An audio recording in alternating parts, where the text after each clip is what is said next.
Many have begun a spiritual quest to answer the biggest questions in life. Does God exist? Does He care? Can He help me? Tonight, essentially, in the audience, I don't know where you're at in your faith journey, but you have to choose one way or another what it is that you believe, what your worldview is. Even if it's just like, I don't know what's going on, that's a choice. You have chosen to not delve into what is happening. Now, you're going to have to stress test your worldview as a human being. No matter what you believe, the stresses of life will cause you to stress test your worldview. Is it working for you? Are you making the right decision? The world will stress test your financial planning, right? On a spiritual level, on a psychological level, your worldview will have to be stress tested. And the ultimate stress test would come when this life ends and you go to the other side. If you need to make sure you've evaluated to see if there's something. Every culture in history is believed in a metaphysical realm. You know, it takes only small percentages of Western modern culture to have an atheistic community. No matter where you find a society, and we're talking societies that have had no contact with the Western world, they will have a remarkably similar view of the supernatural world. Sometimes there's many gods instead of one, but there's some sort of creator. There are good and bad spirits. There's a judgment. There's a heaven. There's a hell. It's as if the human experience naturally lends us to see this particular truth. So tonight I'm just telling you why I am a Christian in hopes that it spurs you on to evaluate your faith walk. Now, as a preliminary exercise, I want to look at words and show you how they change definition over time. So, for example, if I say the word flirt, we all know in modern parlance it means, to show affection or to even be seductive. Now, go back a few hundred years, same word, same pronunciation, same English language. It used to mean a sudden, sharp motion. So, back in those days, flirting with a girl meant, I guess, boxing with a girl, right? It didn't mean flirting with a girl. The word nice, if you came to me and said, I've met your daughters, they're very nice, I would be, well, thank you very much, because in modern parlance, it means to be kind or friendly. A few hundred years ago, it meant stupid or foolish. So if you said that to me a few hundred years ago, you could say to somebody, you're very nice in a medieval sort of way. And they probably don't know what you're talking about, but, you'd be insulting them. Now, the word faith, as it appears in the New Testament, meant something different back in those days. In modern parlance, it means almost like a blind hope. I have faith that the Canucks will win the Stanley Cup in the next 5 years. There's no evidence to back that up, but that's how we speak nowadays. We hope with no evidence to support the hope. Blind faith. Whereas the word, especially in the time of the New Testament, meant to trust your experience. So, for example, when I jumped on stage earlier today, I've seen people jump on the stage recently. I've been on the stage earlier tonight. From my experience, I didn't feel I had to test the stage before I came on here, right? So when I say your faith, I mean your trust in an experience. Evidence-based trust is what I mean. Now, is it only superstitious, slightly foolish, undereducated people that have a religion, right? Or is the modern intellectual person supposed to have just a worldview? Well, functionally speaking, they're both the same. Religion brings to mind rituals. You go to certain festivals, you wear a certain outfit if you're a priest. You do certain things, in a religious ceremony type way. Well, I'll show you tonight that no matter what it is that you believe, you have both a religion and a worldview. Everyone has rituals, everyone has costumes, everyone has something that backs up or manifests their belief system. So the words are interchangeable. If you're a modern, common, post-Christian humanist, you have your own set of rituals and belief system and rules of right and wrong. As our society has drifted away from from the Christian heritage that we have inherited in the West, have we abandoned right and wrong? Or do we have a whole new list of right and wrong, some of which are enforced by law? For example, a few years ago, laws passed, if you do not accept to use someone's preferred pronouns in Canada, it's now considered an act of hate, which can be prosecuted. So those are rules, and they're enforced by government, right? There's no separation of church and state with the new belief system. It's merged with and enforced by the state. Now, before I get into an automobile, I like the idea that someone designed a crash test dummy and put it in the vehicle I'm purchasing and drove it into a brick wall to see what would happen to me if such a thing was to happen to me. So they stress test, the auto manufacturers stress test the vehicle, as we'll see in a second. So the crash test dummy is put into the vehicle, and we're given an example of what will happen should we encounter a stress test. So what I want to do tonight, I want to run 5 stress tests on the automobile called Christianity. I want to see how are we going to fare if we use the vehicle of Christianity when we go through the stresses of life and then the ultimate stress of the judgment in the afterlife, right? And we're going to test the automobiles of other faiths besides that of Christianity. So let's start with this is Carl, the crash test dummy. He's going to be there because we don't want to get hurt. We're going to have him go through the stress tests. Okay, let's see how he does. He looks a little worried because he's heard that Christianity's for silly, uneducated people, right?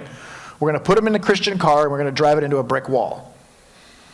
All right, sociological stress test. On the left-hand column is the common Orthodox Christian view on the subjects we're about to look at. On the right-hand column is going to be, I put a generic university logo there because I'm going to say that in a post-Christian Western world, the thought leaders in our community will have a certain set, and you'll recognize them. It's not controversial. This is what's being taught in academia. This is what's being backed up in media. And this is being reinforced by the left-leaning political arm in the Western world. So it's the new religion, let's put it that way. It's the new worldview being projected by the thought leaders in our society. So sexual activity.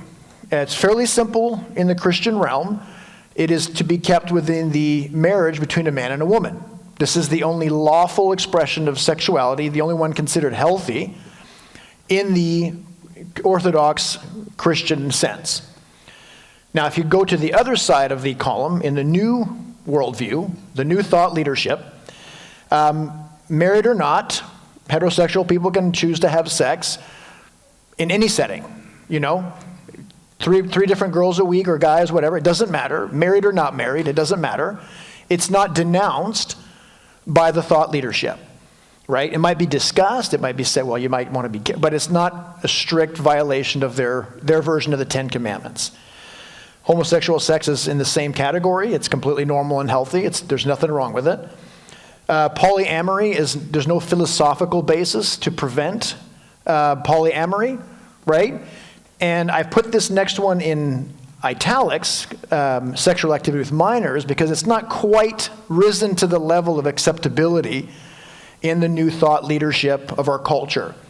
But as many of you here are aware, you see discussions now in academia that talk about no longer using the word pedophilia or a pedophile to describe someone who has a sexual attraction to a minor, but to use the term minor attracted person or MAP. Now, in my estimation, this is an attempt to soften our view of this act. So I think in 5 to 10 years, we're going to see a slippery slope in which activity with minors will become less and less of a taboo. I hope I'm wrong, but that's why I've italicized it. It's not quite part of the pantheon of their accepted sexual activity. Gender. Boring old Christians like me see it as directly linked to biology. So sex and gender are the same. By the way, the word gender comes from the use of the binary in nature, the biological binary of male-female, The word gender means when you take the biological sexes and apply them to language. So in French, my native tongue, nouns are not just neutral like they are in English. It's a cat. But in French, a cat is either male or female. A door is either male or female. Most romantic languages have genderized language. But the word gender is the binary application of biology to language.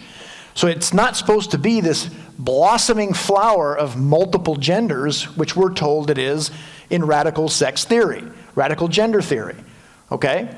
So for example, on the opposite side of the aisle, in the LGBTQ and ever-expanding gender bouquet of the new thought leadership, you've got things like two-spirit, third gender, xenogender, and according to Wikipedia, I counted them all, we're at 108 genders. Okay? Again, boring old Christians seem to stick with two, as represented in nature. Okay? Life. Life itself, in the Christian context, is sacred.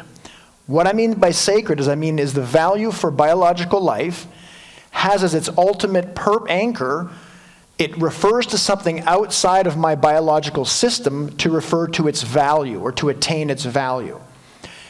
Without a spiritual side to life, you're basically on a ranked order list of, usefulness to a society. Are you handicapped? Are you smart? Are you strong? Are you powerful? Are you rich? Everyone has a varying degree of those qualities applied to them. But to the Christian worldview, it's the image of God we carry that give us our ultimate value, which is outside of the physical realm. So for example, if I had a $100 bill, whether it's crisp and clean right out of the bank machine or whether it's torn and dirty, what is its value when I go to turn it in at the bank? What the image on it is. It's $100. The value has nothing to do with its physical condition. Okay? This is not the philosophical basis of our post-Christian culture. One of the ways you can determine what the value of life is on a worldview is you look at where death penalty can be applied. In the Christian realm, it is reserved to adult murderers. That is the only category which we will willingly apply it and consider it just. Now, on the other side of the spectrum, in the new religion or worldview, there is no basis for the sacredness of life. And that you see played out as time goes on. A lot of worldviews will start with an assumption that is different from the Christian roots of the Western world.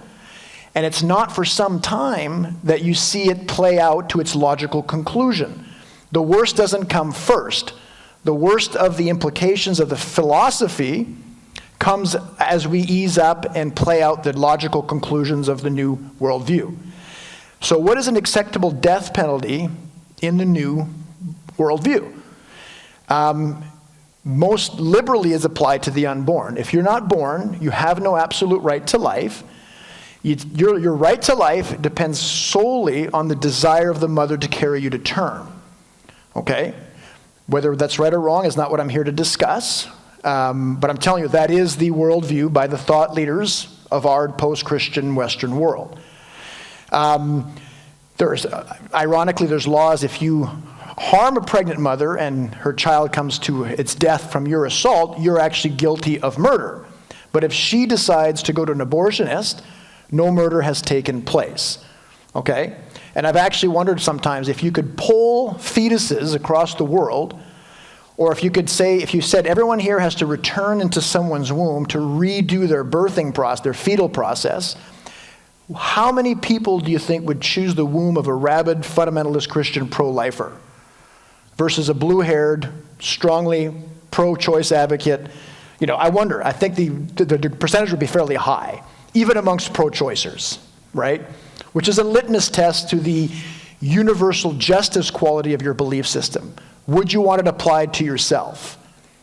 Now we've actually added another category that's worthy of the death penalty, and that is the medically assisted in dying program in Canada, in which literally, if you have back pain and you're tired of going to the chiropractor and you're depressed, you will be given the option as a chronic pain patient or as someone in chronic poverty or depression, you will be literally told by a healthcare professional or a social worker, this is an option. I've had patients of mine come to me and say they were spoken of this, okay? So that is the effects and the playing out of that worldview. Family.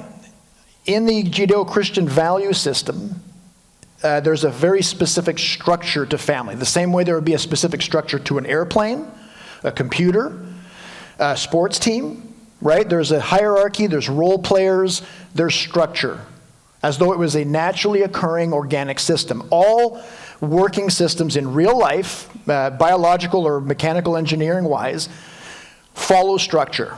No structure, no function. Everyone knows that. In the new belief system, as you would find in every major university in the West, the idea of a structured family is considered hateful, believe it or not. Okay, it's actually the term, who here has heard the term heteronormative? Okay, it means seeing heterosexual family structure, man, woman, children, as the only natural expression of family is considered a form of hateful thinking. Okay, so you'll go to sociological magazines like the Smith College paper, and you see there, the title of this article is The Lies That Bind. Heteronormative constructions of family in social work discourse. And the paper goes on to say that we have got to change social work and family health practices because they only seem to be designed to push things towards the heteronormative model as though that was the only working model for a family. They're saying this is harmful. Families aren't really structured. Now, this may be a strange little academic exercise showing up in a peer-reviewed journal that none of you will ever read, but to show you the real-world consequences that start to trickle from these belief systems, I'll present to you a story that's happened actually in Canada. A 50-plus-year-old man with children left his wife because he turns out not only is he a woman, really a woman deep down, but he's a 6-year-old woman. Okay? And here's the picture that accompanies the article. And he moved in with a family that had their own small children, and he's now one of their sisters. Okay? He also has a sexual relationship with the father of that new family. Okay? Now, I'm telling you this. You find me a member of the American Psychology Association or the American Medical Association or the head of an Ivy League university or a left-leaning politician anywhere in the West who would denounce this. You would have a very difficult time getting somebody, because the philosophical structure for this to actually manifest is part of the mainstream new worldview. No one denounces this. This article didn't denounce this. This is sold to you as the new normal. Generation Z has the worst mental health to the 20-somethings, to those of you who don't know the terminology. It's a 20-something. They have the highest rates of suicide, depression, and anxiety of any of the last, I think, any European generation in North American history. Now, some of it I understand is the fact that we have an awareness of mental health now, so people are more likely to seek mental health care. 2-3 generations ago, people just stiff upper-lipped it and didn't say anything. So that's a factor. But the other factors are major breakdown in families, the normalization of the early consumption of psychoactive drugs, normalization of casual and early sex, and the nihilism as the background narrative in culture and education. Is that not also a driving force? Of course it is. You garbage in, garbage out, right?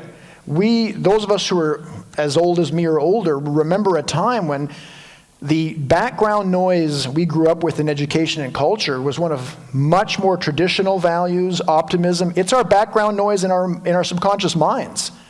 We don't understand what it feels like to have grown up in a dystopian, depressing, nihilistic operating system. Because by the time you're 8 years old, psychologically, your operating system's set in stone, and it's subconscious. You don't have direct knowledge of why you feel the way you feel or why you think the way you feel. Okay? These people are victims. They really are. The common story told to a female in the Western world is, what? Childbearing at 18? What, are you retarded? Like, it's time for you to go get a career. Don't be lazy. Get out. You're a career woman. Birth control. You don't need no man. Casual sex on the side. You're basically erasing classic femininity, and ushering in a basically a feminine version of the male experience has been pressed on most women in the West. I mean, how many women in the West will say in high school, I want to get married, be a home domestic engineer, and have 4 or more kids? The percentage for that would probably be fairly low, and it's reflected in the birth rates. So in France, it's a 1.8 birth rate. So a couple, on average, has 1.8 children, which, as you don't have to be a mathematician to realize, that means the two parents are not replacing themselves. And the society is on a decline, population-wise. Finland is 1.5, and once you go below 1.6, we've never known a society in history that's recovered. Okay, it's on nosedive at that point. UK is 1.6, and Canada is the lowest at 1.4. So again, I'm trying to make a case here that Christian values are nation-building values. There's been about 36 major world empires in all of history, and they all follow a very similar arc of ascension, climax, and descent. And the values on the ascent, on the way up, are remarkably similar to conservative Christian values. And the values on the way down are marred by the same type of breakdown in levels of corruption on the state level, levels of moral corruption on the average community level, moral decay, etc. Okay? The values we're seeing in things like the gentleman that believes he's a 6-year-old girl, I'm going to ask you, do you believe this is a nation in decline or ascent? You choose. Remember, this is all you choose. You're going to choose. I'm not going to be there between you and God at the end of time. It's going to be between you and him. That's it. You choose. This gentleman's name is Peter Singer. He's a professor of bioethics at Princeton University. He's one of the most influential atheistic philosophers in the world. This is him at one of his TED Talks. He is unabashed. He'll say, listen, the Western world is a Judeo-Christian world. Make no mistake about it. Everything about our moral background is Judeo-Christian.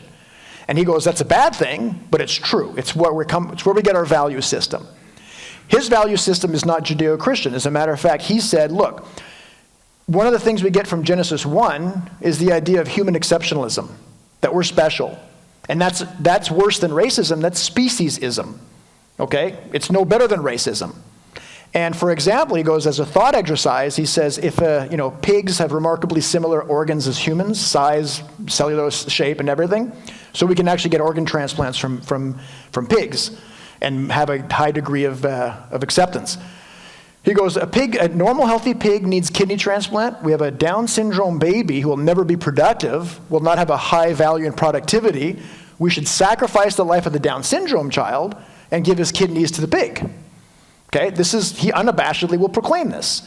That's the difference between a Judeo-Christian, and this is where atheism ushers in a very different set of values that, if accepted, will play themselves out over time, as we've seen with the transgender scenario that I just showed you, to deliver things that are shocking.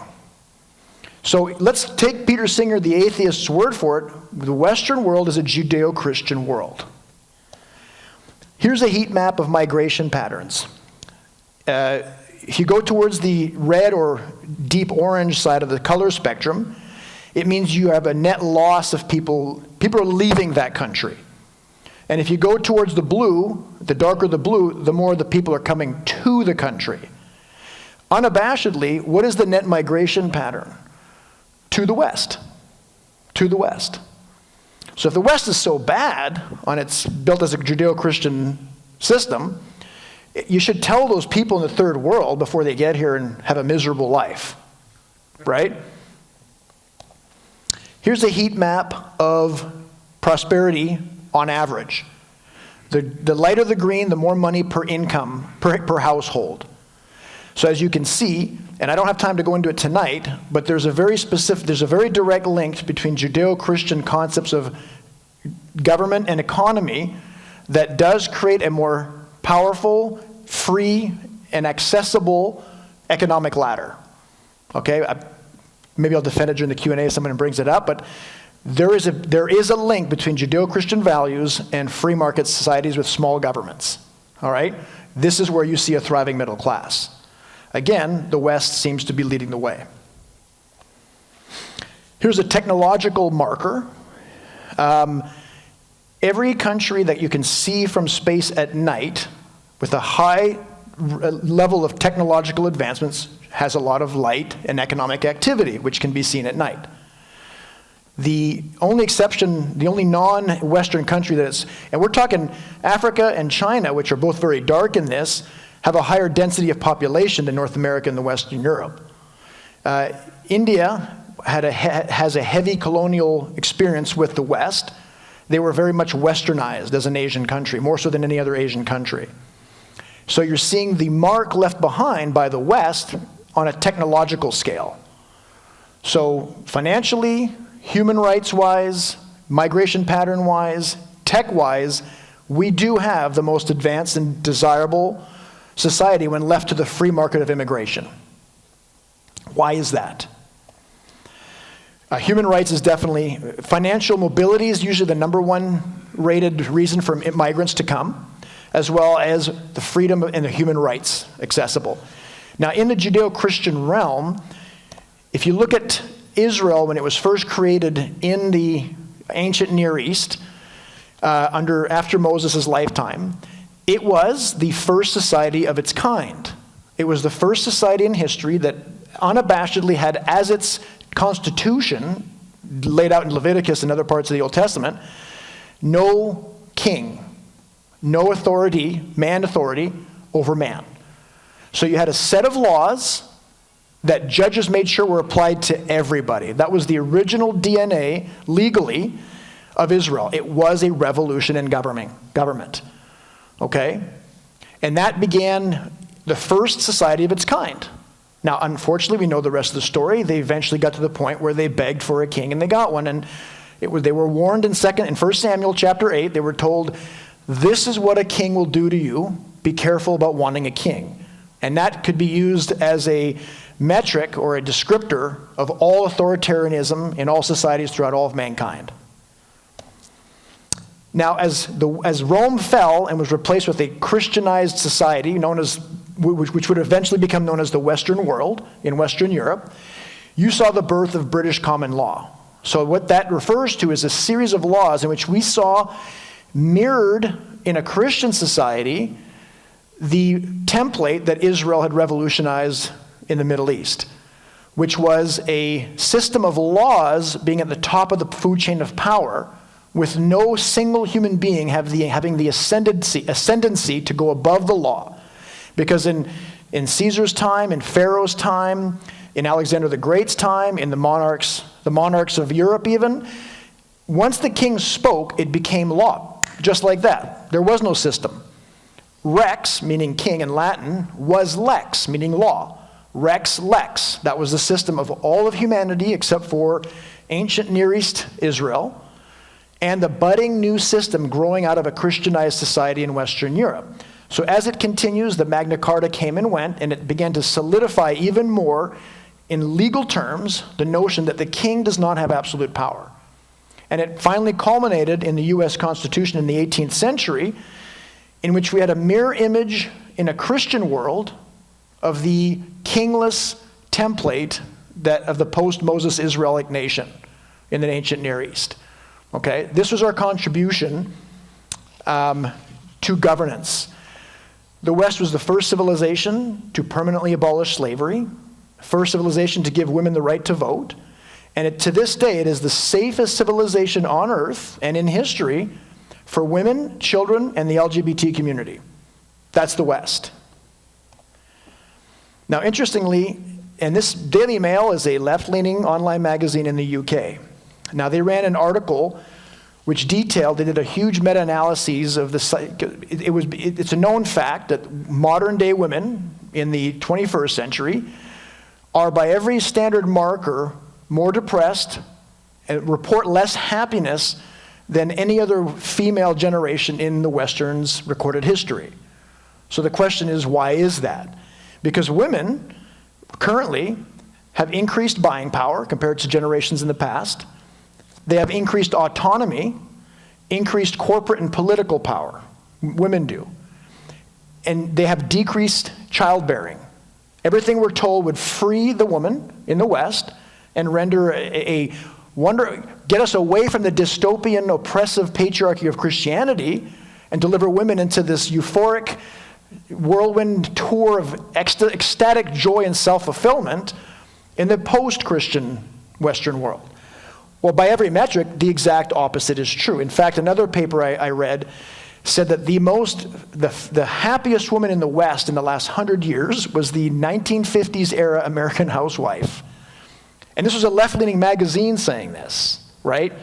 Just me saying that, I can hear the sound of scoffing and eye-rolling from my non-Christian contemporary friends and family. But this is not me saying it. These are left-leaning journals based on peer-reviewed psychiatric journals, okay? Women are less happy. Keep that in mind. Again, we're applying the sociological stress test to this worldview. This is the last point in this, and we're going to move on to the next stress test. This is just take in this imagery if you can. This is a Catholic parade from 1948 in the Italian district of London called Derby. And take a look at it. You've got ritual. It's a religious ceremony. Okay, you've got ritual, you've got fanfare, you've got a parade. Most people nowadays, if you said we're going to have a Catholic procession downtown with, the priests and their hats and the St. Mary statue, etc., would scoff at it, okay, as if that's backwards thinking. Okay, take in that image, and I want to show you an image from probably the only unified ritual parade in the Western world today, okay? This is and this is a tame, I could have found much more vilifying looking images to demonstrate a pride parade. Take a look at this, and you choose. Which of those two pictures shows a healthy ritual? A ritual of a society in ascension or stability, and which one's an evidence of moral decay? Okay, and as time goes on, there's a progression in these pride parades. The Atlantic is a respected political journal on the East Coast in the US, and they ran an article saying, the sub-article, as you can read it there, says, "The kink at pride debate shows that the queer movement has grown in exactly the way it should." In other words, there's a debate amongst people who go to an organized pride parade, how much sexual activity should we display at these parades? And there's a side that says more and more and more. And the Atlantic article, it's not a fringe LGBTQ, far left-wing magazine. It's a very standard political magazine. It's left-leaning. And they're celebrating the idea that, no, it's more. Well, let's go in that direction. Now, it's not just pride festivals that show a certain moral expression, but this is a very tame-looking picture. I could have found much less tame pictures of the South American Brazilian Carnival processions. Now, just so you know, it's been around for 300 years, and it's rooted ultimately in Greek pagan celebrations. So it's a non-Christian tradition in South America, which is otherwise fairly Christian in its average belief system. So it doesn't have to be from the LGBT community. Moral decay can come from any direction. But the question is, take a look, you decide which worldview breeds stability, family friendliness, sanity, order, cleanliness, morality, right? Because when you drop Christianity, as we have in the West for the last 40, 50 years, you don't get nothing in its place. There's no vacuum. You get something new, something different. All right, this will be the heaviest lifting we do. We have to do it. I believe in you guys. I hoped you had your high glycemic foods before you came here, because the brain mainly feeds off of sugar. I'll make it as quick and painless as I can. So let's apply a logical stress test. And so far, he looks unscathed. Doesn't Carl, the crash test dummy, look relatively well kept? So I think Christianity's passed the first stress test. That's my personal opinion. Whatever worldview you have, it has to make sense of human experience. Mainly consciousness, free will, and rationality. Now, if atheism is true, none of those things are possible, and atheists will be the first to tell you that. You're not really conscious, you certainly don't have free will, and you can't rationalize the way we would think of rationality. My point is that violates our most direct, obvious first-person experience.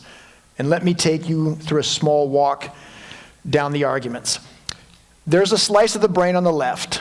So just take your sense of sight. You've got thousands of retinal cells, tens of thousands of retinal cells in the back of your eyes. They individually branch to thousands of spaghetti noodle branches of nerves that some cross over, some don't. And they end up splattered in a large surface area in the back of the head. Same goes with your hearing, your sense of touch, everything. The brain is not designed to deliver the experience we all have of being human, which is of a singularity. You could take my eyesight away, and the I that I know I am, ultimately, is untouched. It's as though if I was in a cockpit and someone spray painted the cockpit, I could no longer see, but I would still be exactly me. Yet if we are just the sum of our mechanical parts in the brain, this is not the experience that we should have. Okay? So why is it that what's supposed to be the center of my consciousness and free will and rationality, why is it not designed to deliver the experience that I have? To be a singular sense of consciousness. Okay? Second, there's a law in analytical philosophy that says if something is true of A that is not true of B, A cannot be the same as B. We'd all agree with that. That's basic logic, literally. If you don't agree with that, you don't agree with math, you don't agree with 1 plus 1 equals 2, I don't need to discuss things with you because you do not have logic as your basic operating language. So if there's something true of my thought life that is not true of my brain and brain events, the two of them cannot be the exact same thing. They may be connected, but they're not identical, okay? They're connected in the way a marionette, if I was playing with a marionette and pulling on its strings, yes, every movement of my hand corresponds to a movement of the marionette, but they're not one and the same. One is pulling the strings. So let's go in the future 1,000 years, if we should tarry that long. And we have equipment that makes our functional MRI machines look like a horse and buggy. When someone's sitting there, if you put me under the machinery and the scopes and everything, every single physically occurring event in my brain is mapped, graded, read, registered, everything. Everything. So, I go into the machine, and the guy says to me, okay, think of your favorite childhood memory. Boom. I go and I think about it. He doesn't know what it is. He's got all access to every single physical event in my brain. Can he tell me what my favorite memory is? No. He can tell me what the brain's doing, but he would have to ask me. His consciousness would have to access my consciousness directly through the use of symbolic language for me to tell him that. And then maybe then he could catalog what brain activities go with my thoughts. But he would never be able to build that catalog by purely observing my physical brain. What does that tell us? There's something true of your thought life that is not true of your brain. They're not one and the same. Okay? And this is not a new argument. Socrates and Plato made this argument thousands of years before functional MRIs. Okay? Another argument that comes from the great Greeks, and every time you use language, by the way, math, for example, like if I counted the number of chairs in this room, and I came up, whatever, it's 104 chairs, where does the number 104 exist in this room? It exists in the metaphysical reasoning of my mind that not only does not exist in my brain, it doesn't exist in this room either. I put a map over this world that comes from my mind that isn't in the physical realm itself. This is a square. You guys know what a square looks like. It's one of the first things you learn in kindergarten. Draw a square. They look a little weird in kindergarten, but they get better over time. Then when you get to have like a Microsoft document, you just click and drag and boom, perfect square, right? Perfect square. No. And this is, again, going back to Socrates, by the way. We're using the forms argument from Socrates. The great Greeks said the absolute truth in life is that this physical world is a product of another world that's unseen, a metaphysical realm, what we would call supernatural. The term supernatural is a technical, analytical, philosophical term. It is not hokey-pokey Christian speak, okay? You have never in your life in the physical world seen a perfect square, not even this one. If we were to zoom in enough to the pixels on this screen, you would find that image that we just saw, the perfect square, was made by off-centered, not quite round blips of light, oriented at not quite straight hexagonal lines, and there's an actual squiggle line up the side of the square. So once again, no perfect square. But how do you know that? You've never seen a perfect square. How do you know what a perfect square is supposed to look like? The map in your metaphysical mind. It accesses a reality that doesn't exist in the physical realm. Symbolic language does the same thing. Every time you think, speak, reason, and do math, you are activating a non-physical part of your experience. That is a fact. That is not opinion. Okay?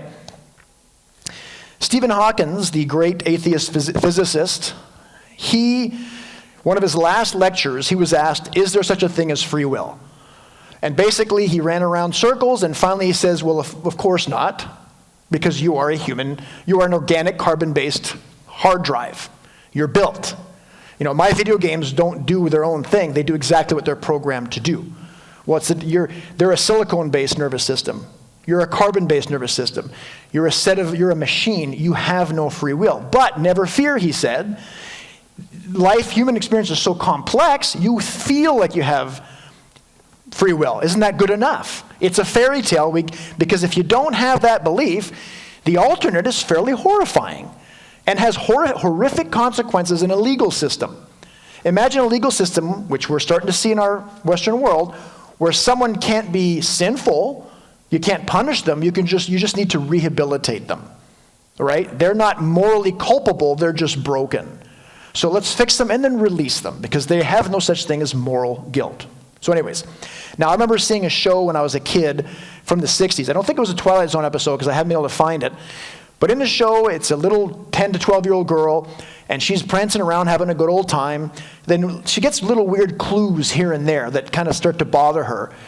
Well, at the end of the episode, the very last moment of the episode is when it dawns on her the horrible truth. She's not a little girl. All her memories of her mom and her childhood have been programmed. She's a robot who's about 10 months old, right? And as the audience going through this experience with the character, you go through the horror of what it would be like to discover that we ourselves are not free will conscious beings, right? Why would that be so horrifying to us?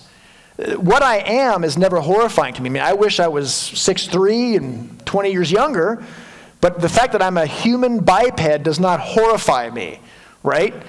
I can only be horrified by something that violates my nature. So we know from first-person experience and the fact that any atheist who tries to tell us that we don't have consciousness, we don't really exist, we don't have free will, they have to soften it because it's a harsh, horrifying reality. Turns out it's not true, thankfully, but this is what they have to do. So again, if you're a mechanistic system, you can't think.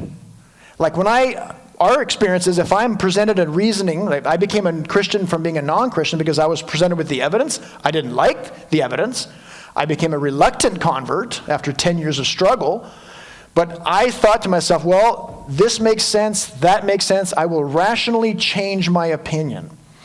That wouldn't be possible in that form if atheism is correct, because all you are is a neurochemical electrical system that is hardwired. You may think you're thinking, you may think you're rationalizing, but you're not. Logically, it's not possible. You're working according to the way you were designed, okay? So that means I'm programmed to think something, and it may or may not even relate to reality. Because my brain is accidentally put together through the twists and turns of evolution. And just like I wouldn't care what a mollusk's opinion of Beethoven is, My opinions about the grand scheme of reality is as meaningless as that of a mollusk. It's just a little more sophisticated. It may or may not be accurate. And I cannot freely change my mind the way we like to think we can if atheism is the correct worldview. Now, I think C.S. Lewis put it best, and I'll just quote him to end this section. Supposing there was no intelligence behind the universe and no creative mind. In that case, nobody designed my brain for the purpose of thinking.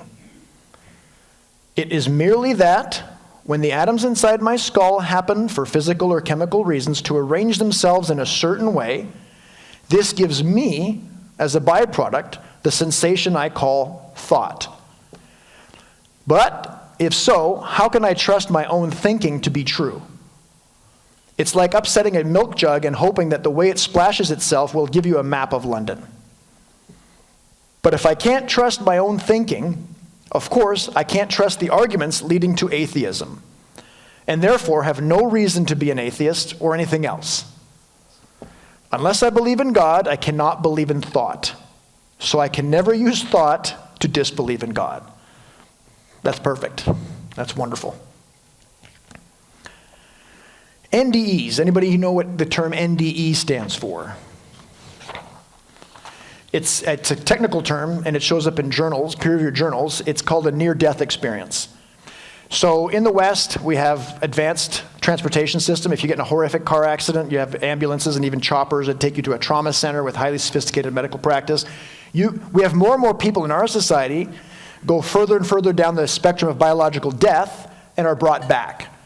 And there's an estimated recorded instances of near-death experiences in which somebody experiences something that they shouldn't is about 200 million worldwide of the type of examples I'm going to show you right now. So, this is published in the American Journal of Disease of Children by Melvin Morris, pediatrician. In this case, a 7-year-old girl named Katie was found, when they noticed her finally, she was at the bottom of a YMCA pool face down. Nobody knows how long she was there, but when they brought her up and tried to resuscitate her, even in the ambulance, she had no pupillary or gag reflex. Now, if your pupils don't react to light, and if you can shove something in someone's throat and they don't have a gag reflex, that means forget the brain stem is gone. Okay, you're far, far down the spectrum of brain death. And she had no heart rate either. Okay, so they took her in. It took them a while. They started ventilating her. She began to have some brain waves. 3 days later, she spontaneously recovers, which is a miracle in and of itself. And then when they start talking to her, as far as she's concerned, she never lost consciousness at all. She explains that she was taken by an angel across town to her home, where her family did not know she was clinically dead. And she describes her brother was playing with a G.I. Joe truck in his room. The sister was singing a specific song and combing a Barbie doll. Mother was cooking chicken and rice in the kitchen. And the father, she described her father's clothing while he was sitting in a separate room. All verified. Okay? So again, she testifies of a testable, verifiable, conscious experience while she has no pupillary reflex across town. Published in a peer-reviewed scientific journal. Okay? I'll give you another case just for fun. This was in a Dutch cardiology magazine by the famed Dutch cardiologist Pim van Lommel. In this case, we have a 44-year-old man found in a park. Livor mortis happens a few hours after you die when your heart stops beating, where the blood in your body pools to the lowest possible point because your heart's not circulating anymore. So if I die flat on my back, I'll have like a line right down the middle. Where the gravity pulls the blood will be red, but the top will be white. So this guy had no heartbeat for hours, no brain waves. Brought to the hospital. They put him on a ventilator, they shock his heart, they start to get some signals for life, so they keep him on the machines. He's clinically dead, but ventilated. 7 days later, he recovers. And he sits there, and he's a grumpy homeless guy, and he's describing events that happened that he should not be able to know of because he was fully dead at the time. He even says to the one nurse, I remember you took my dentures into that around the corner and put them in the second drawer. I need my dentures. It was true. Okay? Published in a peer-reviewed journal. I have a patient in my practice who was in a horrific car accident that broke their neck. They were they found themselves 100 feet about, their estimation, above their own body. This is what they told me. And they came down back into their body and re-entered their body. Now, when this patient got to the ER, he says this to the ER surgeon or the ER physician. He says, this is what happened to me. And what do you think the ER physician said? You think he says, you're crazy. You just had a head injury. No. The physician goes, hold on. Goes over, grabs a couple residency students, and points them to my patient and says, you're going to hear dozens of these stories in your career. Here's your first one. It's regular fare. There's, like I said, there's over 200 million recorded cases of this in the world today. It is fairly common. All right, let's move on to the site. Anybody, you guys need a stretch break? You guys feeling good? We're almost done. You guys are doing great. When I put these together, I put them over time. I don't get to do them all at once. I realize this is hardcore. So I apologize. Scientific stress test. Darwin's view of human origins was that, by the way, in Darwin's day, the idea that the animal cell was a very simple piece of jello, literally, homogeneous gelatinous unit. They had no idea what was going on inside the cell. So the reason, for example, that a botanist could put white roses next to red roses and get some pink roses was because they thought the cellular mixing on the cellular level was as simple as mixing paints together on an easel, right? A contemporary of Darwin was an Austrian monk/botanist named Gregor Mendel. And when Darwin died, one of the letters in his desk unopened was a letter from Mendel. And as we know, Mendel is what? He's the father of genetics, of human genetics. It turns out, it is not simple, a human cell, at all. In fact, it is literally a computer code, okay? So you have 4 letters in your DNA. Morse code is dashes and dots, right? It's a binary code language.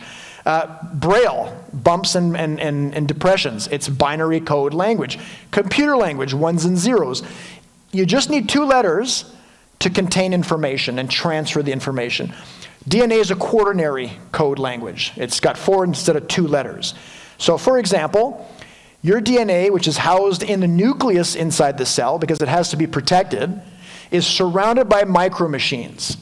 So one of the functions, you have to express what's inside your genetics to build a body and to run a body. So there's a machine called the RNA polymerase, and there's other machines. This is simplified greatly.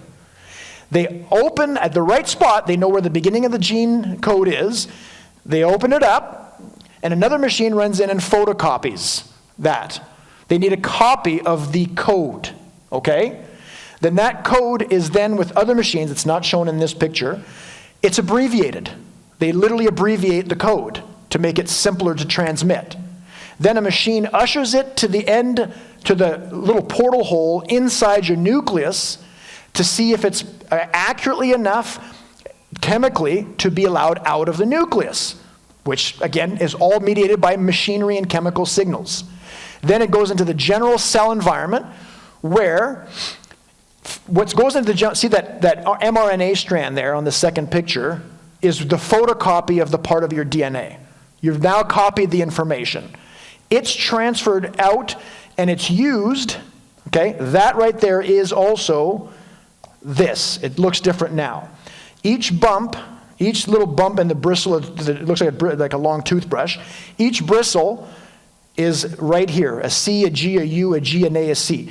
Every 3 bristle locks just with one little, you see those golden key looking things?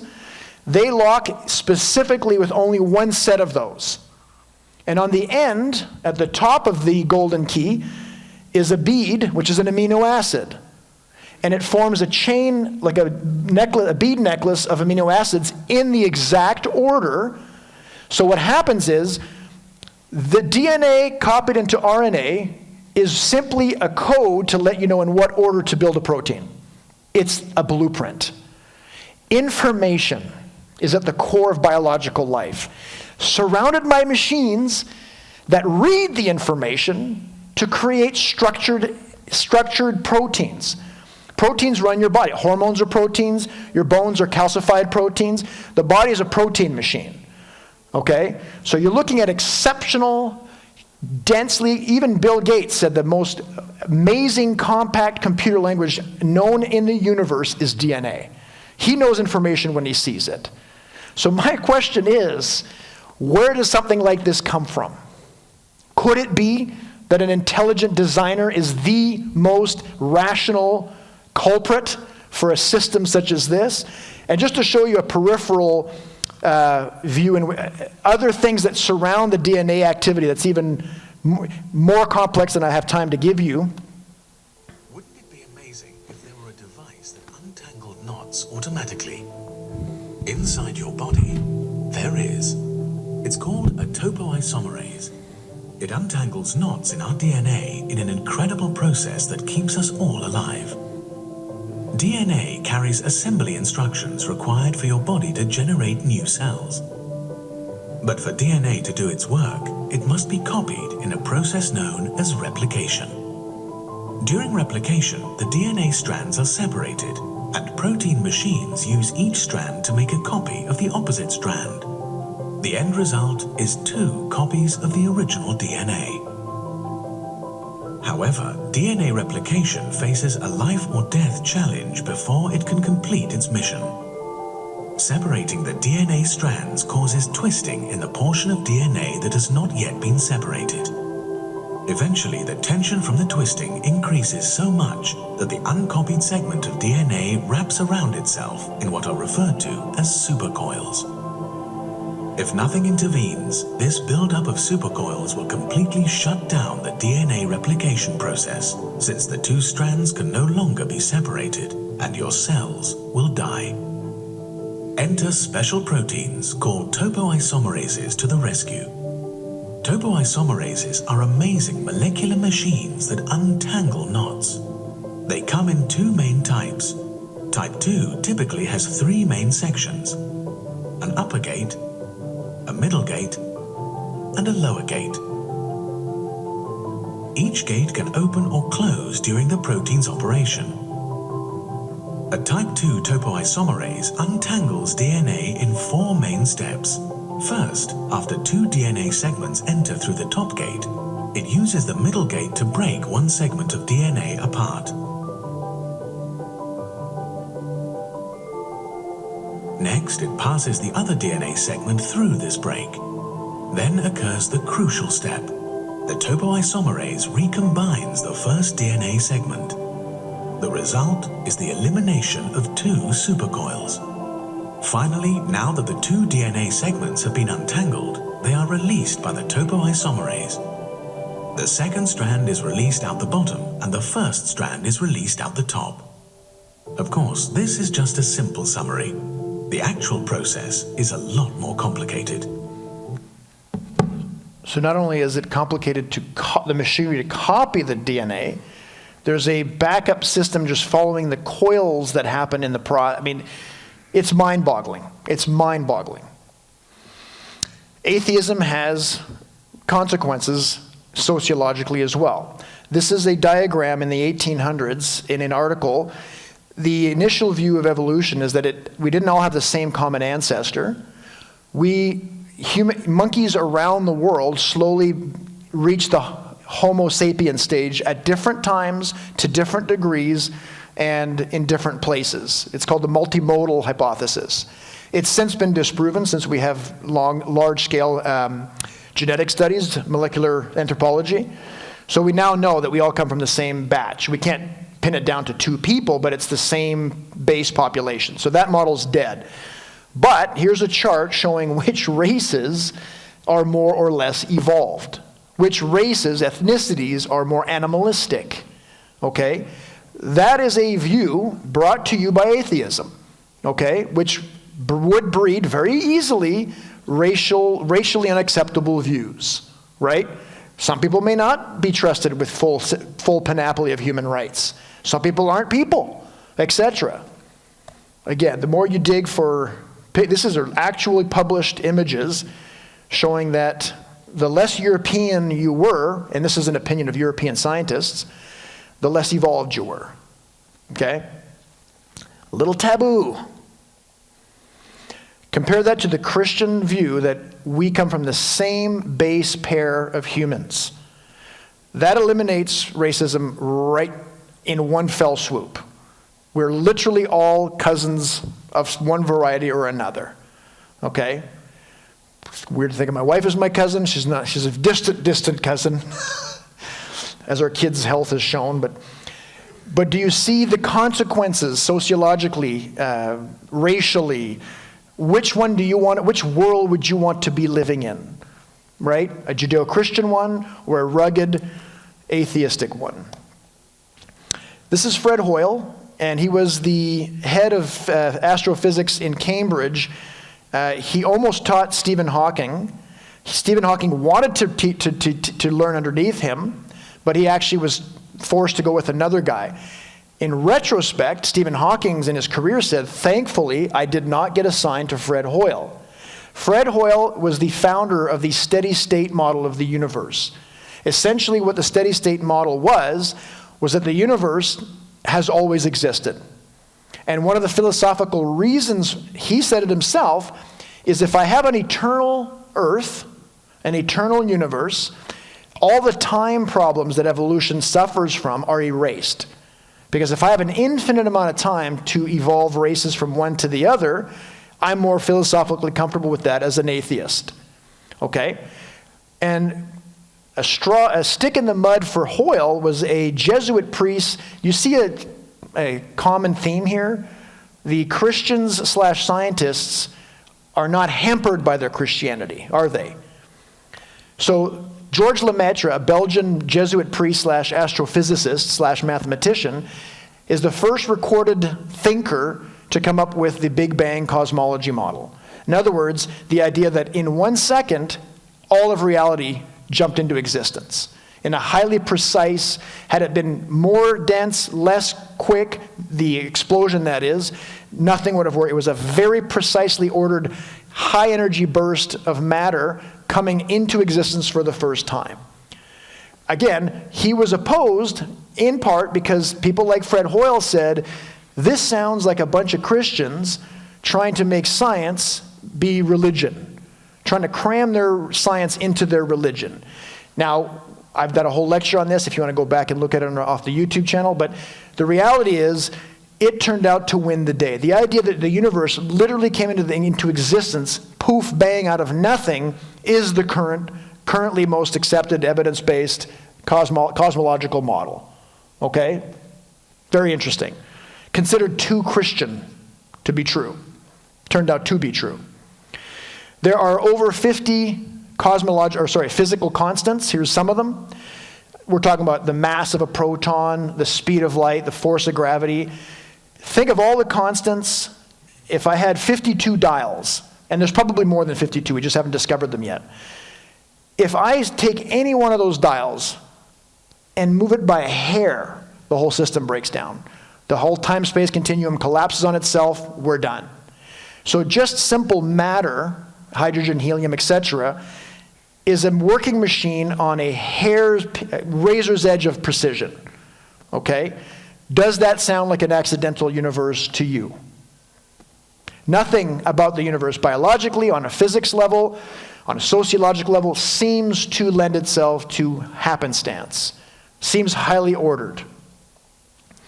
The Earth itself, people say, oh, there's plenty of planets out there with life on them. Maybe, but you have to look at the facts and ask yourself, how common is something like Earth?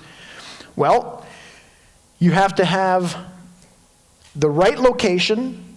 We're in a spiral galaxy, because if we were where the arms of the galaxy are, we're in between. We're in the dead space between the spiral arms of the Milky Way. If we were in the spiral arm, there would be way too much radiation for life to exist because of too many nearby stars. The size and age of our star, the sun, we have to have a correct distance from this particular type of star, which is itself in the right place in the galaxy. It has to have the correct amount of iron core so that its magnetic field is protecting it from the solar flares. Has to have the right size itself It has to have the right-sized moon. And by the way, our moon is too large to have been captured by a gravitational orbit. It's a mystery as to why we have a moon that size. But it's the perfect size to pull the tides to the perfect degree to cause the ecosystem food chain from the Maritimes onward to be just right. It is precisely balanced. Correct angle of tilt for the right variation in seasonal weather. Correct ration of land to sea, correct atmospheric gas ratios, and correct rotational speed. So my question to you before we move on to the second to last stress test, what's your comfort level when you have to juxtapose two worldviews? Which one do you trust more? The view of a designed, purposeful universe, purposely designed universe, or that of an accidental one? Oh, and by the way, all of our heavy hitters in scientific history, Aquinas is the father of the scientific revolution, a 13th century monk. Robert Boyle is the founder of chemistry. It changed alchemy into chemistry, Christian. Newton wrote more on Christian theology than he did on any of his physics work. And Gregor Mendel, Louis Pasteur, so on and so forth. If you look at the American Association for the Advancement of Science, it's called the American Association, but it's actually the largest worldwide body of professional scientists, so not academics. Once you get away from the academic world and into the working science world, like an actual chemical engineer at Dow Chemical, an actual engineer practicing science for a living, getting results, you have a very different makeup of belief system. So they polled their members 15 years ago and say, what's your belief as a professional scientist? And if you look carefully, slightly more than half of all professional scientists are mainly Christian, but all religious. Okay? As a matter of fact, the 4, 20, and 11% pies, I don't know. They're not committed in either direction. Only 17% are committed atheists. So they are the minority in the working science world. In the last 100 years, in the 20th century, the majority of Nobel Prizes in science were won by Christians. If you add Jews to the list, the numbers jump up by another 10 to 15%. So Judeo-Christianity owns 8 out of 10 Nobel Prizes in science in the last 100 years. All right, historical stress tests. Almost done, folks. If I'm an alien, comes to planet Earth, and I look at the majority religions in each country, dark purple is Christianity, peach-colored is Islam. Islam relates itself back to Abraham, okay? It relies on the Judaic base of Judeo-Christianity. So the Abrahamic faiths, Judaism, Islam, and Christianity, cover about over 7/10 of the world's surface. So if I come here as an alien wondering what's going on this planet, I'm going to ask myself, who is Abraham? What's this Old Testament? Because it is the main belief system of this planet. If I look at the best-selling books in all of history, each dot represents 10 million published books. So The Hobbit has 100 million published books. Tale of Two Cities by Charles Dickens is 200 million in print. The Quran is 800 million in print. And hello, Chairman Mao. He's here to present the stats on his Little Red Book, which is sort of the Bible for Maoism. The Quran Islam is the second biggest faith in the world. Christianity is number 1. So the Quranic holy book is third place, and the communist holy book, which is Mao's Little Red Book, comes in second place with a staggering 1 billion plus. Now, I don't consider it that much of a success in the sense that it wasn't really hitting the free market. When you were interrogated by a red guard, if you didn't have your Little Red Book, you would go to a little red hole where the little red blood inside of you would come out of you, right? So, anyways, it's still the second place. What do you think is in first place? Right. How many of these bad boys we have published in all of history?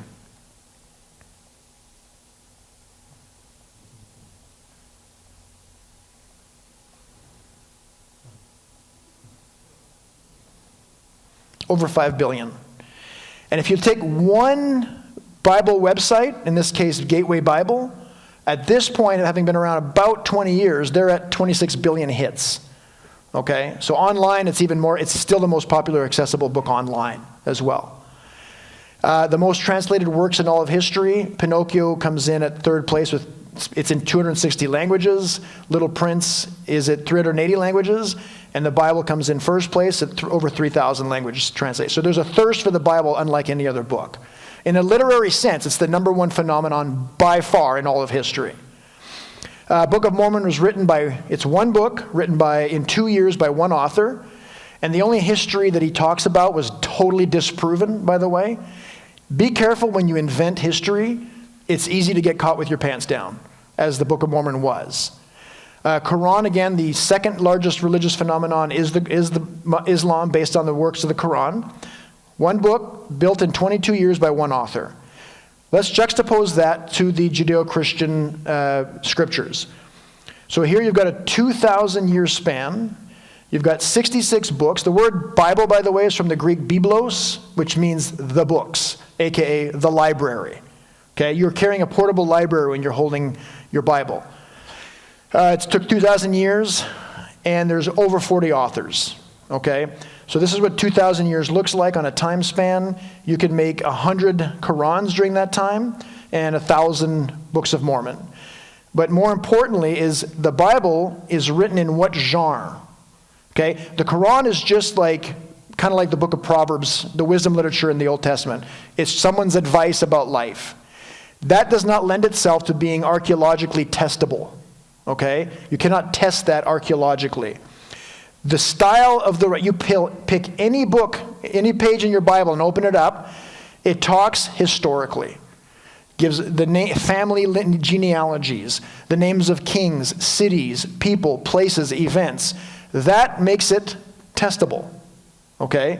That is very dangerous if you're making it up, as the Book of Mormon found out. Also, in terms of ancient manuscripts, the New Testament, well, let's compare the New Testament to the other books that we have in it. No one, for example, doubts Caesar's account of the Gallic Wars. He was a general before he was an emperor. He went to Britain. He took notes on the wars between Rome and the Gauls, and his works are considered very authoritative and trustworthy. So if you see there, it says it was written somewhere in the 1st century BC. The earliest copy I can still go and physically look at today in a museum dates to about 900 AD. So there's about 1,000 years between the time it was written and the first copy we still possess today and can verify. And there's about 10 manuscripts. Let's go down to, let's say, Homer's Iliad, that's in second place. It was written in 900 BC. It was the oldest copy we still possess today is actually in 400 BC. That's what it was written in 400 BC. We still have it. That's only 500 years. That's tremendous in terms of ancient manuscripts. And we have hundreds of them. That's considered solid. Not a single person in academia would say, oh, we don't know anything about Alexander the Great. We don't know anything about Caesar. We can't trust anything about Homer's Iliad and what it was originally like. No. It passes a very rigorous historical science test. Now, the number one ancient manuscript is the New Testament. It was written between 40 and 100 AD. The earliest copy we have is somewhere between 70 to 125. It's 25 to 50 years, and we have 24,000 manuscripts between that time and the invention of the printing press. Unprecedented. Unprecedented. Sir William Ramsay became a believer while, as an archaeologist, he was going through the Middle East, and he said, common thought in a university is that Herodotus, the Greek, is the world's first historian. He would have written in the 400s BC. But wait a second, we have Moses from 1400 BC. That literally is our mankind's first history book, is Genesis, Exodus, Leviticus, Deuteronomy, and Numbers. Literally, the oldest of that genre. They did not exist before that genre. It only existed once after Moses, which was Herodotus 1,000 years later. Writing in that common historical prose with details, what would be considered mundane details back in the day, didn't exist outside of Scripture, believe it or not. And this gentleman became a Christian. He was the leading, last century, one of the top 5 leading archaeologists on earth. Nathan Glueck, another probably the most famous archaeologist of the last century, basically said the historical record of the New Testament, and he's a Jew, he's not a Christian. Book of Acts and Luke are, he says, ancient history's number one historical guides. Okay, and again, I got a whole lecture on this. Don't have time for that tonight. It is an archaeologically verifiable work. That's all I'm saying.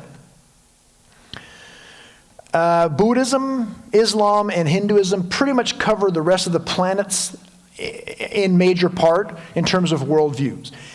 Buddhists don't believe in the self. They're basically atheists.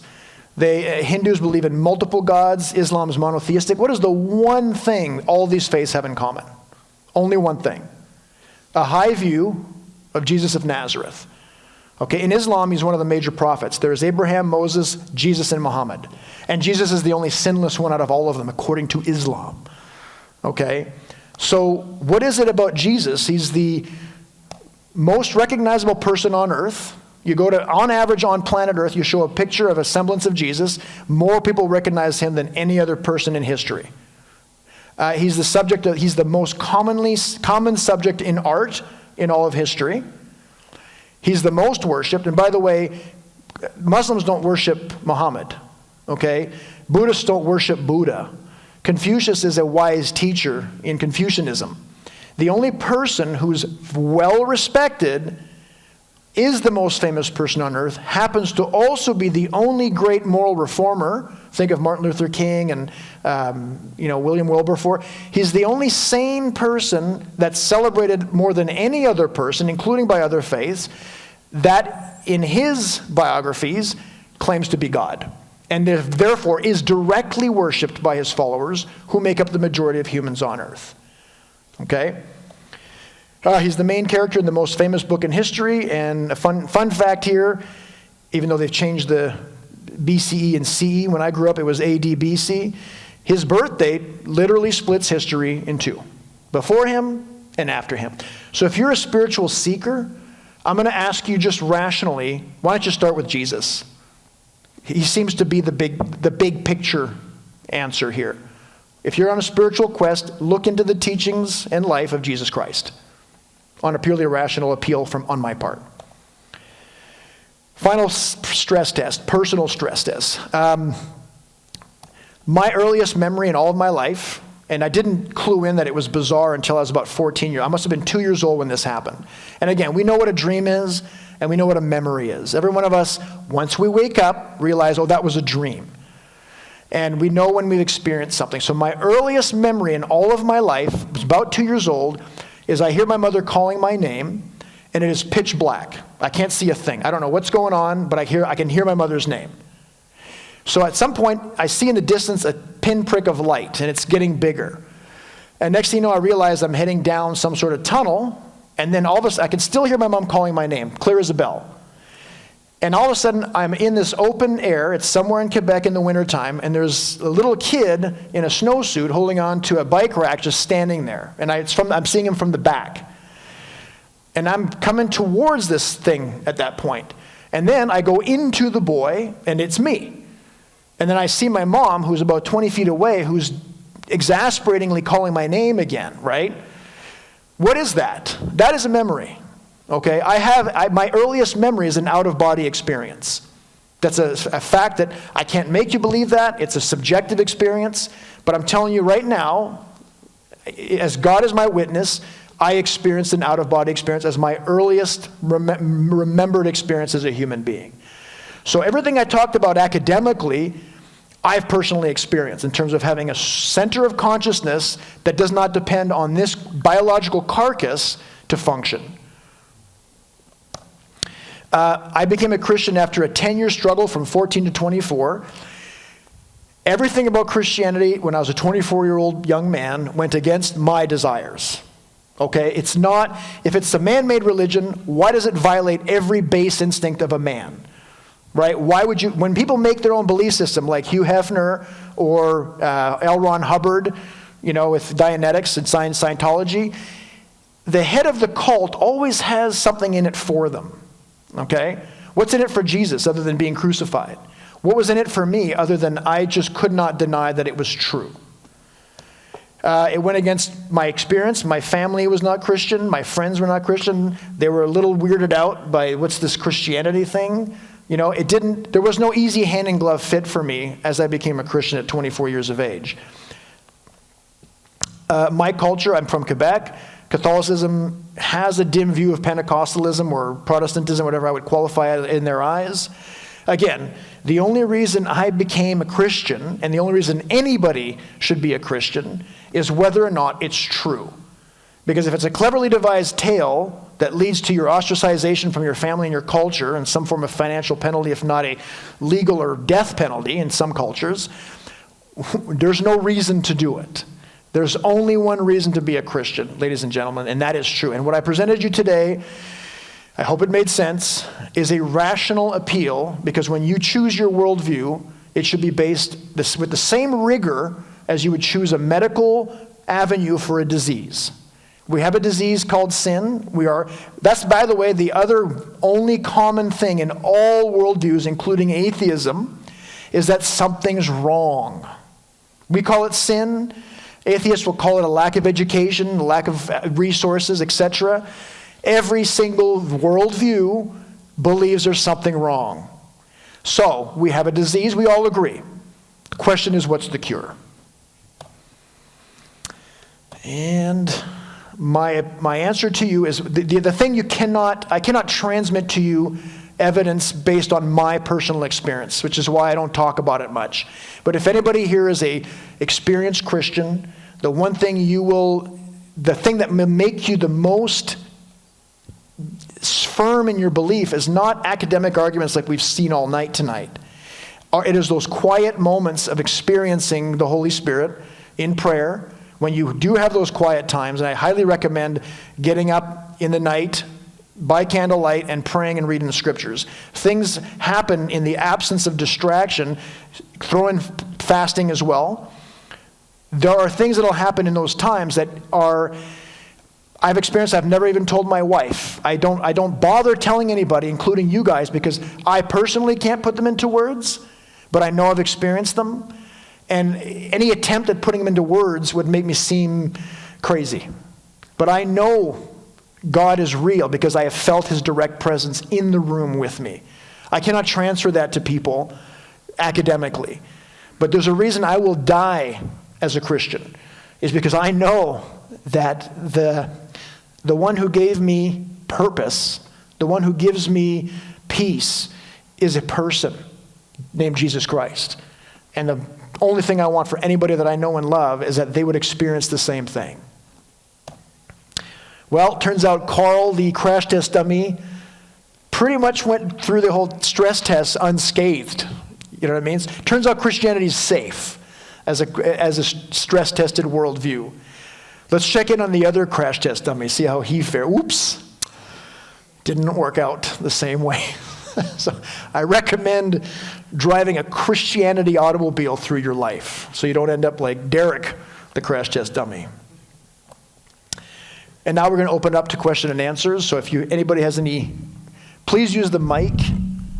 Our content, by the way, is on YouTube, and the address is youtube.com/ and you have to put the commercial A at What Christians Believe. Go ahead and subscribe if you can, and that way, and my beautiful assistant will be the one carrying the mic around. So please raise your hand and use the mic if you have a question.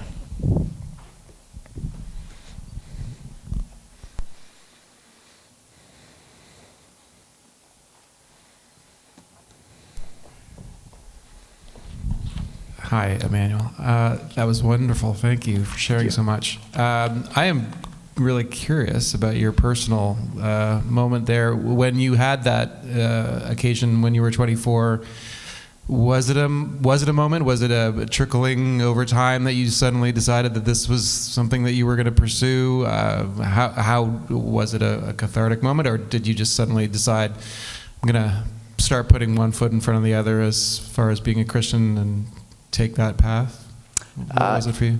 It was a series of fortunate events led to that. I wasn't one single reason, right? It's like all of a sudden, out of the chaos of all the different things going on in my life, there was a critical mass at one point that I realized this is the truth. I'd been wrestling against it for 10 years, and I'm like, I'm going to now give this a shot. Did I have the assurance and experience I have now? Absolutely not. I just sat there, and my wife will remember this because we were just friends at the time. We weren't dating. And I was just sitting there, I was going like, I can't believe most likely the truth is Christianity. My life is going to be such a drag. I mean, I had all sorts of visions of like walking around with a sweater all the time and just weird little images that go into your brain that are totally erroneous and nonsensical. And of like never getting married and like having to work at a daycare. I don't know what I was thinking, but I thought Christians are lame and boring and meek and weak and dumb. That's the subconscious programming of our culture at work, right? Turned out I was wrong. It's been fun. A lot of fun. But I mean, I started just saying, I'm pretty sure this is it. Let's go. And then the experience just unfolded itself. And I got more and more and more like, oh my gosh, like Neo in the Matrix. He intuitively goes for the red pill. Does he know everything at that point? No, but he knows something inside of him, that itch he wants to scratch, is in the red pill. He just somehow, that's all he knows at that moment. And that's the beginning of his journey, right?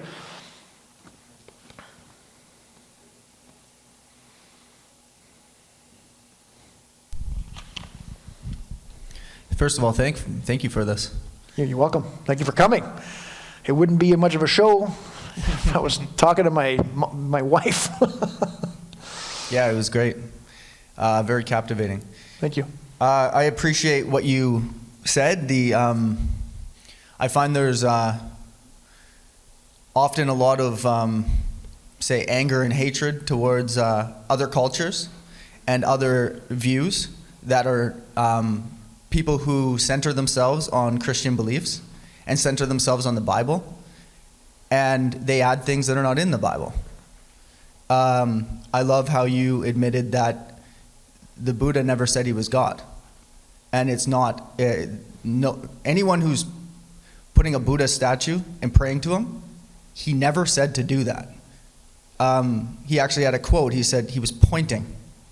He said, don't look at the hand that's pointing, look where the hand is pointing. So a Christian can look at that and be like, well, what is he pointing at then? Instead of looking at him, instead of putting a...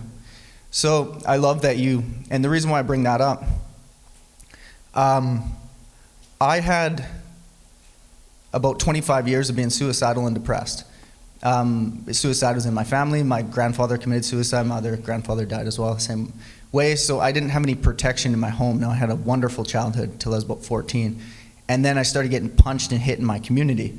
And when I found out that was very hard for my dad, because he didn't have any protection, is what I've learned. So he didn't know how to protect me. And he would actually have meltdowns if I talked about all the bruises and all the black eyes, and he would scold me. So I had to proceed in hiding that from him. So I've been in hundreds of fistfights when I was in my youth. I had over 20 concussions. I used to say 30, but over 20, just to be completely blunt, honest. And I healed, not through the medical system. 18 years of age, I renounced doctors. He said that there was no, I got a naturopath. He said that I had, what was it called when you can't have lactose intolerant? I had a bunch of intolerance, and he just laughed. He said, there's no such thing. And I looked at him, I said, really? When I eat milk, it's like, you should see, it's clear the room, it's not a good thing. So that was the last moment that I went to doctors, and I proceeded being absolutely depressed. One time I overdosed on drugs, and I closed my eyes. The doctor said, if you don't stop your heart, you're gonna die. Closed my eyes, I had my phone in my hand. Should I phone my mom? I must have done a prayer, I don't know. I didn't believe in Jesus at the time, I didn't really know. Closed my eyes and there was a hand on my chest. I opened my eyes, there was no one there. Flash forward a bunch of years, and I was just healing. I saw a flash of light. One time at 3:30 in the morning, hanging upside down, and it led me to the book As a Man Thinketh. And I proceeded to read that book. A year later, on that same day, I knew something was going to happen. I was so depressed, I didn't want to deal with it. And went to the forest and saw Jesus, saw the Holy Spirit. He walked into me. I argued with him. I said, I'm Buddhist. I don't want to go. He led me to the church.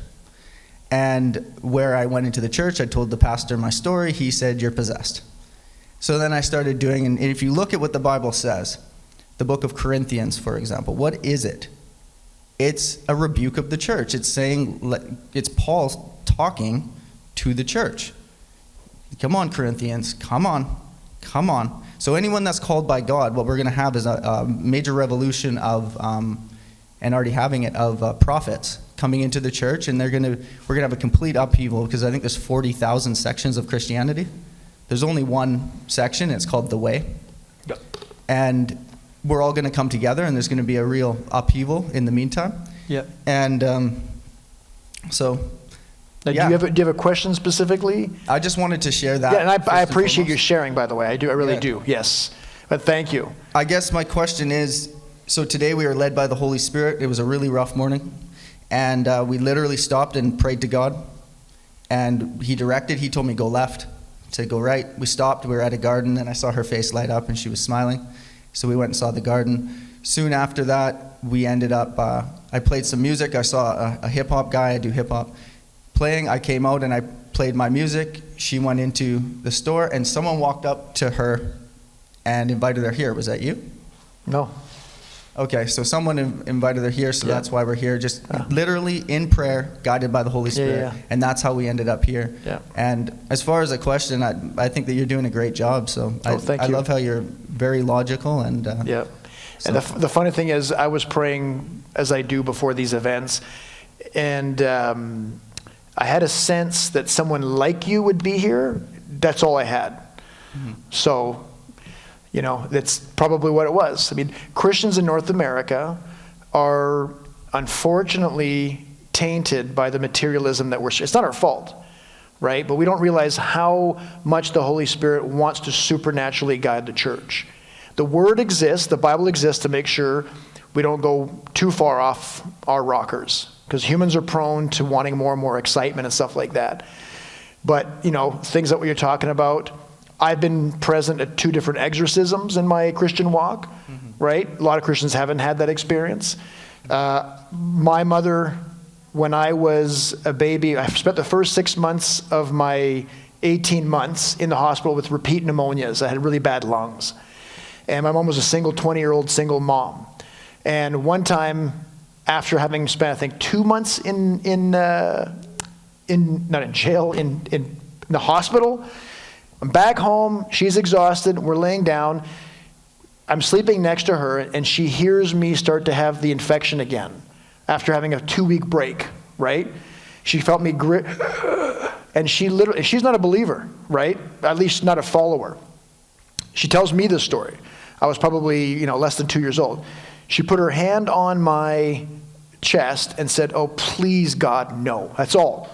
Mm-hmm. And she felt a heat in her hand, and the very next breath I took, totally clear. Never had another childhood infection after that. Yeah. Right? So I believe in what you're talking about. And the funny thing is, when I first became a believer, I was very excited to be a Christian in those first couple of years as a Christian. And I used to pray, as I would go to this particular school in LA, I was going to school, I literally would pray that Jesus would literally be standing in the field of my school calling me over like this. Mornings I got up, and this makes me sound like a crazy person. I was like, it's going to be today. I feel it. It's going to be today. He never came, right? But there are many credible stories throughout, especially outside of North America, where Jesus does appear to people, right? So I believe you. Ask and you shall receive. A pastor that I had later on denied it, and we got argued over it and everything. And then weeks went by, and he looked at me and he said, "Did you ask for this?" And I said, "Yeah, of course I asked for this." And he went, it was like, "Have you ever read the Bible? Like, have you seen the things that have happened? Why are you so surprised when it happens?" Mm-hmm. And so I just think it's wonderful, and Jesus is real, and he is alive. Yes, he is. And he is. If we fast and we get up at about anywhere between 3 in the morning and say about 6 in the morning, and you sit with them and you fast and you actually put in the work, you get out of bed and you do this weird thing that doesn't make any sense, and you don't stimulate your eyes with bright lights, as you kind of said. I agree. You walk barefoot and you go outside and you cry and it's pouring rain and you're going, "What am I doing?" You yell at the sky and stuff like that. Watch what happens for you as an individual, whoever that individual is. Yep.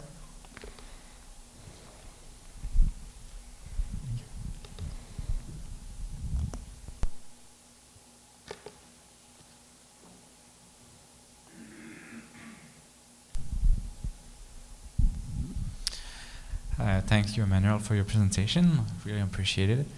I have a question about scientists. I think there are a lot more Christians than I thought. I think my education did not tell me about all of these questions. Well, you're from France, the most atheist nation on earth. Yes. So my question is like, what Christian scientists do you think wrote the best defense or the best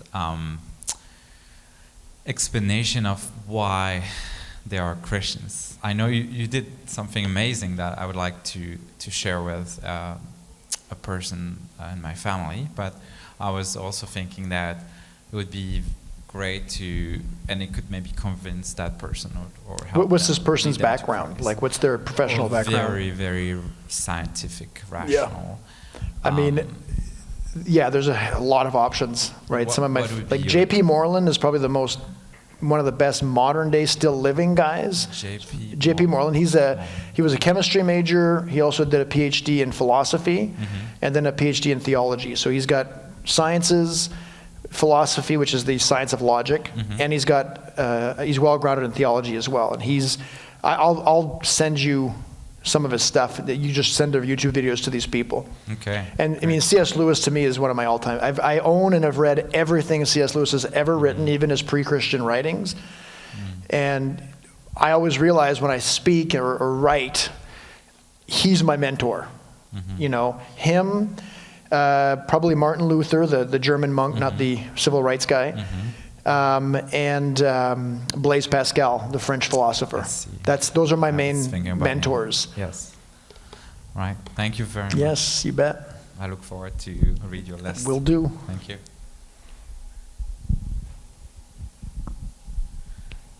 Hi, Manuel. Hello. So my question has to do with what is a Christian's core belief in terms of theology and soteriology? What unifies us in our belief? And the reason I'm asking is somebody pointed out to me lately that Chrislam is growing, the new religion called Chrislam. Okay. And the thing they have in common, or maybe not Chrislam, but predestination has a common denominator in those religions, and the same as Reformed theology. Right. So what is the Christian's core belief in terms of the salvation and the deity? I'll give you my best answer, and that is Jesus is God. If Jesus is not God, come as a man. If Jesus is not a God, or the God, sorry, we cannot have a God-sized debt wiped out by a non-God. Okay? So you can't have a creature come and wipe out. So Jesus is God incarnate. That's a core belief. You have to start with the idea that he is divine. Then you have to realize that he has, as he said to Nicodemus, in order to go to heaven, you must be born again. That is the most basic. That's why John chapter 3 is one of the most often cited evangelical passages. It's one of the most succinct, practical answers you can give anybody who's questioning. Christ is called the second Adam.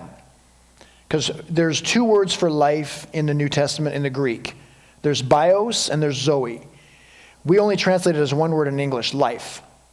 So we have our biological life from Adam. We just replicate biologically like organisms from Adam. Every non-believer even non-believers have a soul and a body, but they don't have a spirit. We ask, when every man born from Adam can ask God for what Jesus called the second birth, to be born again. And in the same way that I had nothing to do with developing my body in the womb, that's why Jesus specifically used the analogy of birth. I can't be saved by my own efforts. It must be given to me fully as a prepackaged thing right? But I have to ask for it. Does God help enlighten my mind during that? Yeah, I believe. I'm not a Calvinist, so I'm not what's called a monergist. Mono meaning one. Monergism is the technical term in Calvinism, which says salvation is only by the act and grace of God. There is nothing about you that participated, not even your will. Okay? That's not what I believe the Bible teaches. Synergism. Me and God got together, and there was a moment where I had to make a decision of a free will, because if I don't have a free will decision to make, I'm not a free will creature, right? I have to ask for that second birth. And as best as I understand it, we're given a spirit at that point. It's birthed. It's created. I don't know when it was created, but it's given to us. And you have direct access to your body. Like if I hurt myself, I feel it physically. My soul hurts emotionally when I'm sad or mad or whatever, and it rejoices when I'm happy. You have direct access to your soul. So do non-believers. What we don't have a direct access to in emotion or physical feeling is our spirit. It is seated in the heavens with God. And this all comes down to the Westminster Catechism. It teaches this theology. The anatomy of the human is body, soul, spirit. Only Christians have a living spirit. Okay? And it's birthed by God, all by God's work. Nothing we do can have any impact on it. The same way we couldn't even make our physical body. We had nothing to do with the biological birth. Zoe is the life that's given by the second Adam, Christ, in the rebirth process of John chapter 3. We're given Zoe, which is spiritual life. And my spirit is seated in the heavens with Christ, and it's waiting for me, and I don't know what else that means. I'm not a theologian. But I am connected to my spirit in the sense, and I have the Holy Spirit living in me, but I also don't have a direct access to the feeling of that. That's why early on in Christian walks, young Christians tend to be emotionally based. They go, I don't feel saved, right? I still have sinful thoughts. I still do sinful things. I don't feel like a saved person. You don't have direct access to your spirit. You're not going to feel either the Holy Spirit unless it manifests in a special way. You only are used to being a base creature, when, even as an early Christian, where you feel your body and your soul. And to you, that's everything. You learn to live by faith in the sense of like, I know the doctrines are laid in the scriptures. I am born again. My sin has been paid for. It is finished. And now I might as well walk and give Christ his money's worth, right? Because that is not only going to benefit me, it's going to benefit those around me. But salvation is a combination of God coming to us and us responding of our free will. And to ask for Zoe. We have bios. We have the biological life, obviously. I need to ask earnestly Christ himself, the only life giver, for another birth, this time in the spiritual realm. Right.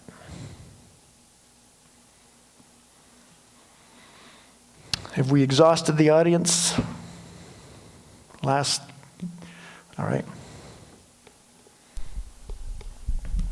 Emmanuel, thank you very much. Yeah, That my was pleasure. very thorough. Thank you. What would you say is the most effective way to reach the typical typical Canadian today?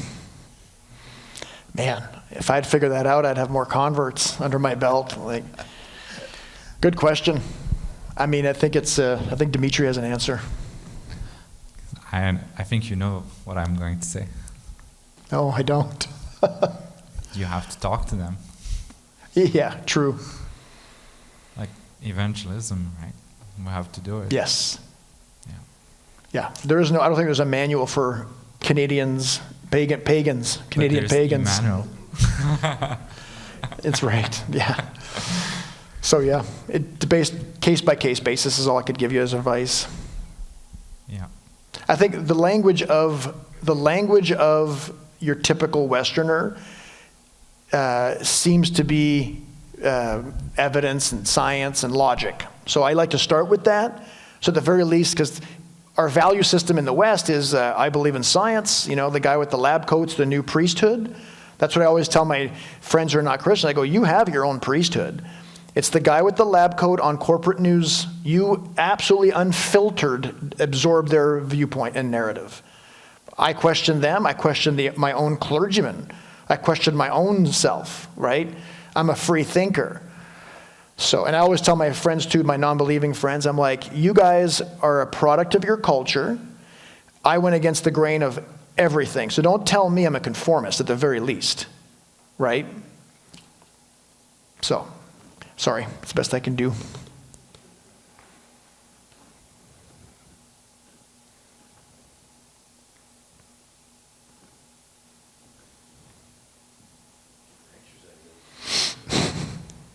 If this is what you consider exercise, Ed, we have to talk. I just wanted to say that we all have different skills. Yeah. And that's what the Bible says, is we all have different purposes and different skills. And under my skill set or my experience, what has brought a lot of people to Christ is my ability to get yelled at, get attacked, get criticized and called wrong. And it's like pulling teeth. It's very painful. But a lot of people have a lot of frustration. They have a lot of anger. They feel like they've been lied to, they've been tricked, they've been deceived. And if we can, the common word we use these days is hold space. If I can hold a space where someone can get upset, like a counselor of Christ, where I can just sit there and literally that's what the Bible says. Blessed are you who people will, spread rumors about you and gossip about you and whatever. And that's what Matthew 5:10 or something, Matthew 5:11. And so that's what I experienced, and a lot of people have they open up their hearts. You just got to have that sort of, and the only way I can get that is through Christ, is through Jesus, and it's that early morning fasting and doing that, and you get to know Him. And one time I was crying in the forest, and I was bawling my eyes out. I had no money, I had nothing. I just felt like life was over. I wanted to remove myself from earth, but I couldn't because it wouldn't be fair to my family. And I heard His voice, and He said, I was saying, this isn't fair, this is the worst, this is unfair. If you're real, and this is, almost like you're a jerk, like how could this be fair? Mm-hmm. And I heard His voice, and He said, I went through a couple things too, Daryl. And I went, is this the eternal checkmate? And it kind of it. But what He's saying is, I'm with you, man. Mm-hmm. I'm with you, and I can pick you up, I can carry you. And my life is a lot better than his. He was homeless. And that's just the beginning of what he went through, and I've had a comfortable bed, so. Mm-hmm. Yeah, He's close to the brokenhearted, right? It says. Well, thanks for coming, guys. We're probably going to start again in September. Yes. Thanks.